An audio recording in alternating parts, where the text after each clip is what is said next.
आज का kitchen tips बहुत ही यूजफुल है जो किचन और घर के काम को आसान और बेहतर बनाएगा। बेकार चीज़ों को वापस से रीयूज में कैसे लें वो भी बताऊंगी। साथ ही साथ कुछ अमेजिंग किचन टिप्स हैं जिसे देखकर आप हैरान हो जाएंगी। और भी ऐसे टिप्स हैं जिससे आप अपने खाने का टेस्ट भी बढ़ा सकती हैं। बेकार चीज़ को वापस से कैसे ठीक करें वो भी बताऊंगी। और कुछ ऐसे जुगाड़ू टिप्स हैं जिसे आपने कभी ट्राई ही नहीं किया होगा। दादी नानी के ज़माने का कुछ आइडिया है जिसे आप भूल चुकी हैं। तो चलिए आपको बता ही देती हूँ। तो यहाँ पर मैं आलू टमाटर बैंगन को भून रही हूँ। तो बैंगन टमाटर पहले से भून गया है। अब बारी आती है आलू को भूनने का, मगर मेरे पास अंगीठी नहीं है और ना ही उपली है, यानी जो गांव में गोईठी उपरी बोलते हैं ना वो भी नहीं है। यानी जो शहर में रहते हैं वो आलू को कैसे भुने, बस ये मैं संदेश आप सबको देना चाहती हूँ। अगर वाकई में आपको ट्रेडिशनल खाना खाना है यूपी बिहार का, यानी बाटी चोखा, तो आप आलू को बॉईल करके यानी उबाल कर पानी में नहीं यूज करें। आप आलू को ले लें, छील लें, अच्छे से धो लें पानी से।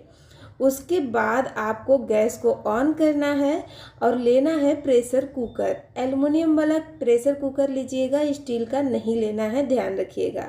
रबड़ सीटी सब लगा के ही रखना है। अब गैस चूल्हा को ऑन करेंगे और कुकर को चूल्हे पर चढ़ा देंगे। थोड़ा सा सूखने दे पानी को। उसके बाद इसमें डालेंगे 1 से 2 चम्मच के करीब सरसों का तेल। यहाँ पर थोड़ा ज़्यादा ही तेल का इस्तेमाल हो गया है, थोड़ा कम डालेंगे तो भी चलेगा। अब तेल को इस तरीके से अच्छे से कुकर में स्प्रेड कर देंगे। फिर हम इसमें आलू को 2 भागों में कट करके डाल देंगे।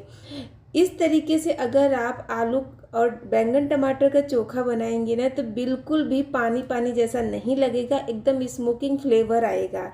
आलू डालने के बाद शेक कर देंगे ताकि तेल की कोटिंग हो जाए आलू के ऊपर। फिर प्रेशर कुकर को बंद करेंगे और यहाँ पर ये जब छोटा वाला बर्नल है ना इसका इस्तेमाल करना है, मीडियम या बड़ा नहीं। तो ये जो बर्नल है मेरे ना गैस का, ये सबसे छोटा है, यानी 3 चूल्हे का है तो सबसे छोटा है, तो मैं इसी का इस्तेमाल कर रही हूँ। तो आप भी अपने चूल्हे के सबसे छोटे वाले बर्नल का इस्तेमाल करिएगा, अगर 2 चूल्हे का है तो भी ठीक है। अब इसके ऊपर हम इसे रख देंगे, 10 मिनट तक इसे पकने देंगे। कुछ भी छेड़खानी नहीं करनी है और जो आपका गैस का फ्लेम है एकदम लो रहेगा। 10 मिनट के बाद एक बार इस तरीके से शेक कर दें ताकि नीचे ऊपर आलू हो जाए, एक साइड जले नहीं। अब वापस से 10 मिनट पका लेना है, ठंडा हो जाने दें, फिर प्रेशर कुकर को खोल लीजिए। और यहाँ पर देखिए आलू एकदम अच्छे से भुन गया है और प्रेशर कुकर ठंडा हो गया है, आलू भी ठंडा हो गया है। मैं आपको मैश करके दिखाती हूँ। ये देखिए आलू बहुत ही अच्छे से फूट जा रहा है, यानी एकदम अच्छे से पक चुका है। तो यहाँ पर हमें पानी की ज़रूरत भी नहीं हुई और ना ही आग की ज़रूरत हुई, सिर्फ गैस चूल्हे पर हमने आलू को भून लिया है। अगर आपको भी एकदम यूपी बिहार वाला टेस्ट चाहिए बाटी चोखा का, तो आप चोखा में आलू को इस तरीके से भून के डालिए। आपके गांव में मम्मी के हाथ से जो बाटी चोखा खाती थी, बस वही माँ के हाथ का टेस्ट आएगा। तो एक बार ज़रूर ट्राई करके देखिएगा। मुझे तो ये बहुत ही अच्छा लगता है। आई होप आप लोग को भी पसंद आएगा। चलिए बढ़ते हैं नेक्स्ट टिप की तरफ। तो यहाँ पर अगला टिप मेरा गाजर को लेकर है, जो अभी ठंड के दिनों में बहुत ज़्यादा मार्केट में मिलता है। और गाजर का हलवा तो हर घर में बनता है और सबका फेवरेट रहता है। चलिए फटाफट से कमेंट करके बताइए किसका किसका गाजर का हलवा फेवरेट है और कौन कौन हमारा वीडियो कहाँ से देख रहा है, ताकि मुझे भी खुशी हो भाई कि मेरे व्यूवर्स कहाँ से देख रहे हैं। चलिए अब गाजर को कद्दूकस करने के लिए ये वाला जो कद्दूकस रहता है, हम ऐसे थाली में रख के कद्दूकस करते हैं। ऐसे बहुत ज़्यादा टाइम भी लगता है और हमारी एनर्जी भी ज़्यादा खर्च होती है। बस आपको तरीका चेंज करना है। एक पतीला ले लेना है, उसमें आपको कद्दूकस को इस तरीके से खड़ा करके रखना है। अब आप गाजर को सेम तरीके से कद्दूकस करिए, आप देखेंगे आपका एनर्जी भी बचेगा, टाइम भी बचेगा। अगर आपको भरोसा नहीं है, विश्वास नहीं हो रहा है कि इतने में क्या होगा, तो आप ट्राई करके ज़रूर देखिएगा जब अगली बार गाजर का हलवा बनाइएगा, और मुझे भी टेस्ट कराइएगा कमेंट करके, ठीक है। अभी यहाँ पर ये जो गाजर का कद्दूकस करने का तरीका है ना, बहुत ही बेस्ट है, ट्राई करके ज़रूर देखिएगा। बढ़ते हैं नेक्स्ट टिप की तरफ। तो यहाँ पर मेरे बेटे का ये स्कूल का पाउच है जिसमें वो अपना पेंसिल, रबड़, पेन वगैरह रखता है। तो इसका ना जो रनर है ना, ये देखिए इसका हैंडल ही निकल गया है दूसरे वाले का, ये देखिए। तो वो बोल रहा है मम्मी अभी ये ख़राब हो गया है, तो मैंने सोचा दो मैं ठीक कर देती हूँ।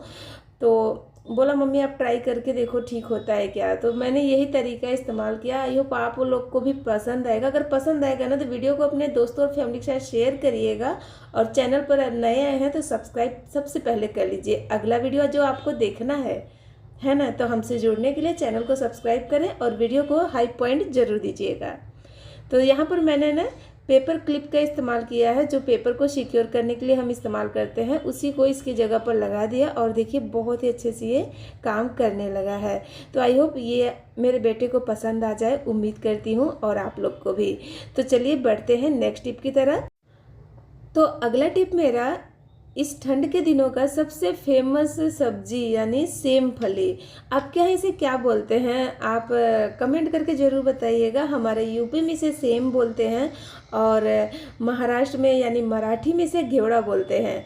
तो यहाँ पर मैंने इसे ले लिया है, धो लिया है। अब इसे ना कट करने के लिए हम नॉर्मली ऐसे ही कर देते हैं, मतलब इसे खोलते नहीं है, तो ये गलत तरीका है। आप ना इसे दोनों साइड से इस तरीके से रेसे को निकालने के बाद ना बीच में से ऐसे फाड़िएगा ज़रूर। जब इसे फाड़ लेंगे ना तो उसमें आपको ना किसी किसी में छोटे छोटे एकदम ग्रीन कलर के कीड़े दिखते हैं। तो आप इस तरीके से करने के बाद, देखने के बाद ही इसे छोटे छोटे टुकड़ों में ऐसे तोड़ें। ऐसे होगा ये कि जो भी कीड़ा रहेगा वो हमें दिख जाएगा। मैं ये नहीं बोलूँगी कि सब में रहता है, मगर हाँ अगर 250 ग्राम आपका सेम है तो 2-3 में तो आ ही जाता है। क्योंकि ना मैं जब वीडियो शूट कर रही थी तो थोड़ा ही मैंने किया, फिर बाकी का मैंने बाद में किया जब मुझे इसका सब्जी बनाना हुआ शाम को। तो क्या हुआ कि उस टाइम पर मुझे 3 सेम मिले जो जिसमें कीड़े थे। तो मैं वही सोच रही थी कि अभी अगर मैं वीडियो शूट करती तो शायद मैं ये दिखा पाती आपको। और यहाँ पर ना जो थोड़ा सा हार्ड रहता है ना, उसके बीज का इस्तेमाल कर ले सब्जी में, उसके ऊपरी जो भाग है ना उसे हटा दें। तो वही है कि मैं आपको उसी टाइम दिखाना चाहती थी, मगर मैं वीडियो नहीं शूट कर पाई, और किसी किसी में ज़रूर निकलता है। तो सेफ्टी के लिए आप इसे ज़रूर फॉलो करिएगा।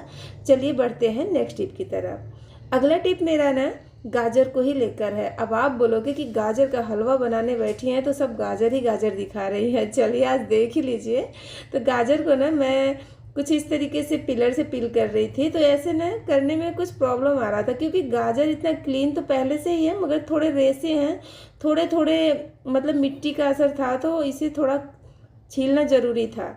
तो इस तरीके से अगर पिलर से छीलेंगी ना तो इसका थोड़ा सा मोटा छिलका निकलता है, यानी इस पर बहुत मोटा छिलका रहता नहीं है, उसका जो गूदा रहता है वो निकल जाता है। तो आप ना चाकू से इस तरीके से रब करके निकालिए, हल्का हल्का हाथ से ना, ऐसे देखिए स्क्रैच बस करना है आपको। इससे करने से ना एकदम बारीक सा सतह जो इसके ऊपर का है वही निकल के आता है, जो हम चाहते हैं कि वही बस हमें निकालना है।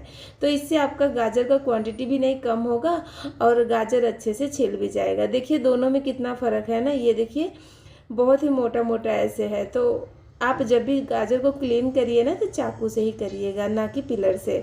तो आई होप ये आइडिया भी आपको पसंद आया होगा। बढ़ते हैं नेक्स्ट टिप की तरफ। मेरे ना बर्थडे पर केक आया था। केक जब ख़त्म हो गया ना तो उसके नीचे का ये बेस बच गया। अब इस बेस को फेंकने का मन ही नहीं कर रहा था, तो मैंने एक तरीका इस्तेमाल किया, और मेरे यहाँ ना ये चीज़ एक ही था, इसके लिए मैंने इसको ट्राई किया। तो ये बहुत ही सही साबित हुआ, मुझे पसंद भी आया। आपको आता है कि नहीं, चलिए देख के बताइएगा कमेंट करके, ठीक है। तो यहाँ पर मैंने एल्युमिनियम फॉइल पेपर ले लिया है। तो ध्यान रखिएगा जो आपका बेस रहेगा उससे थोड़ा बड़ा इसको लीजिएगा, एकदम छोटा सा मत लीजिएगा, ठीक है। उसके बाद इसे फैला लेंगे अच्छे से। अब आपको क्या करना है, जो आपका ये केक का बेस है ना, इसके सेंटर में रख देना है। फिर इस तरीके से देखिए इसको कवर करना है। तो ये थोड़ा सा मुझे छोटा लग रहा था, मगर कोई बात नहीं, मैंने जुगाड़ कर लिया। इंडियन हाउसवाइफ कुछ न कुछ हर चीज़ों का जुगाड़ कर ही लेती हैं, क्योंकि घर में ना हर चीज़ प्रॉपर नहीं मिल पाता है, तो हम ऐसे ही काम करते हैं। ख़ास तौर से बच्चों को स्कूल भेजना रहता है और सुबह में जल्दी जल्दी काम रहता है, तो हम कुछ न कुछ तो कर ही लेते हैं, है ना। चलिए, अब इसको अच्छे से एक साइड से हमने कवर कर दिया, मगर मुझे लगा ये खुल जाएगा, तो मैंने यहाँ पर क्या किया, अपना थोड़ा सा दिमाग लगा लिया। ये जो सेलो टेप है ना, मैंने इसका इस्तेमाल किया और इसे अच्छे से सिक्योर कर दिया, ताकि ये निकले नहीं है, और इसे मुझे निकालना भी नहीं था। और ध्यान रखिएगा, जो केक का बेस है ना, उसका जो अच्छा मतलब जो शाइनिंग वाला पार्ट है ना, उसे आपको ऊपर की साइड रखना है, जैसा कि आपको दिखा रही हूँ वीडियो में। सब तरफ से इसे अच्छे से सिक्योर करने के बाद ये कुछ इस तरीके से बन के निकला है, ये देखिए। अब देखते हैं पीछे की साइड, और ये देखिए कुछ इस तरीके से बन गया। अब आप सोच रहे होंगे कि डेकोरेशन का कोई सामान है। जी नहीं दोस्तों, डेकोरेट नहीं करेंगे, इससे ना अपने किचन में लगाएंगे, यानी गर्म बर्तन को रखने के लिए, यानी स्टैंड बना के इसको यूज करेंगे। उम्मीद करती हूँ आज का वीडियो आपको पसंद आया होगा। कौन सा आइडिया ज़्यादा अच्छा लगा कमेंट करें।